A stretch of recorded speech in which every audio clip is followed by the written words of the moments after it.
मोर्शी तालुक्यातील उदखेड येथील 4 गड व देव नदीच्या संगमावर टेकडीचा स्वयंभू गणपती असून या ठिकाणी 25 जानेवारी ते 1 फेब्रुवारी पर्यंत श्री गणेश जयंती निमित्त श्रीमद भागवत कथा ज्ञान यज्ञ सप्ताह आयोजित करण्यात आला होता। श्रीमद भागवत कथेचे वाचन हरिभक्त परायण नित्यानंद महाराज पंढरपूर यांच्या मधुर वाणीतून करण्यात आले होते। शनिवार 1 फेब्रुवारी रोजी काल्याचे कीर्तन झाल्यानंतर महाप्रसाद आयोजित करण्यात आला आहे। तरी परिसरातील गणेश भक्तांनी महाप्रसादाचा लाभ घ्यावा असे आवाहन श्री गणेश सेवा समिती व समस्त गावकरी मंडळ उदखेड यांनी केले आहे।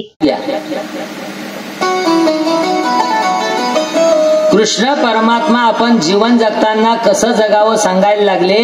या रुक्मिणीच्या प्रसंगात देवाने आपल्याकडे 14 दोष घेतले आणि रुक्मिणी मातेने ते 16 गुणात परिकर्णित करून दाखवले।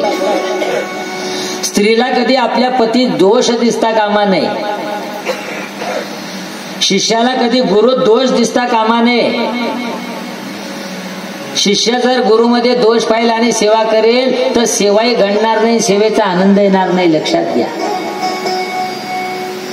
कधी हाच प्रयास करत जा, कधी काही चांगलं केलं कौतुक करायला शिका, कधी वेळ प्रसंगी रागवले पाहिजे, जास्त डोक्यावर बसवू नये, कधी रागवले पाहिजे, सगळं तंत्र आलं पाहिजे, सगळं हाताळता आलं पाहिजे। जीवन जगणं ही एक कला आहे की नाही? आणि सगळं शिकवण्यासाठी देवाचा अवतार आहे। भगवंताने जो गृहस्थाश्रम केला कशासाठी? संजय गारपवार, विदर्भ न्यूज, मोर्शी।